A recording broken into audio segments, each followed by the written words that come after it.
Olá, meu nome é Helena Vilela, sou arquiteta, sou doutoranda em urbanismo, na área de urbanismo, na linha de teoria, história e crítica da arquitetura e do urbanismo. Esse ano eu criei o DEMID, que é um projeto, ainda só no Instagram, que busca levar de uma forma leve conteúdos de arte, arquitetura e cultura. Esse projeto nasceu de uma demanda quase que minha de fazer com que a arte fosse falada, discutida e trabalhada de uma forma que fosse acessível a todos. Ao mesmo tempo, eu queria dividir pequenas descobertas que eu fiz ao longo do processo da escrita da tese. O processo de doutorado é um processo às vezes muito solitário e existem coisas que são pequenas descobertas que são tão interessantes e existem muitas pessoas que ficam interessadas e curtem e vibram na hora que elas são compartilhadas. Então eu achei que era uma boa oportunidade de tentar levar essa leveza da descoberta que a gente vê com aqueles olhos curiosos para outras pessoas. Ao mesmo tempo, eu queria também dividir os meus conteúdos preferidos, os meus projetos preferidos, alguns relatos de viagem, coisas do tipo.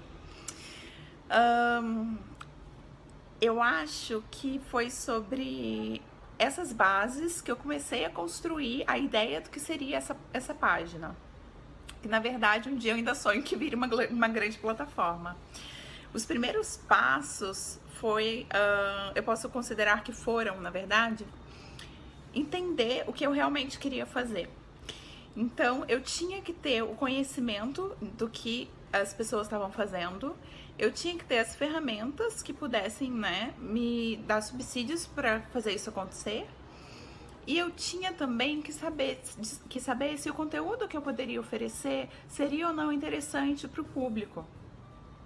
Eu tento, desde o primeiro dia, deixar que o crescimento dele seja de uma forma muito orgânica.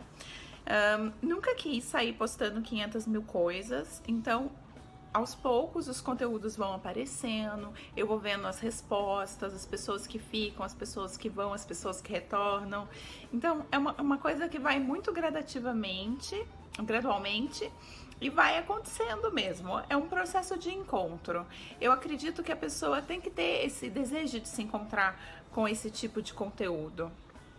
E eu vejo que algumas atitudes que fizeram o DEMID acontecer de fato foi que eu comecei a divulgar assim, pequenas descobertas que eu ia fazendo e as pessoas iam falando assim, nossa, que legal, mas isso existe, como que eu posso saber mais, como eu posso estudar, como eu posso pesquisar? E muitas pessoas às vezes não têm, elas ainda não conseguem enxergar o quão próximo desse tipo de conteúdo elas vivem e como ele está presente na nossa vida. Então, eu lembro que quando eu comecei a falar sobre isso, os meus pequenos achatos da tese, uma pessoa falou assim, nossa, eu sou arquiteto, eu não sabia que isso existia. A proposta em questão era um rastreamento de dados para pesquisa feito a partir de um leilão de obra de arte. E foi muito legal, porque a quantidade de informações que a gente obtém é fantástica. E dividir tudo isso traz um pouquinho daquela, como que eu posso falar, um pouquinho daquela vida de seriado para o nosso dia a dia. Então eu vejo com um olhar muito curioso tudo e eu queria trazer esse olhar curioso para que todo mundo pudesse também ter acesso.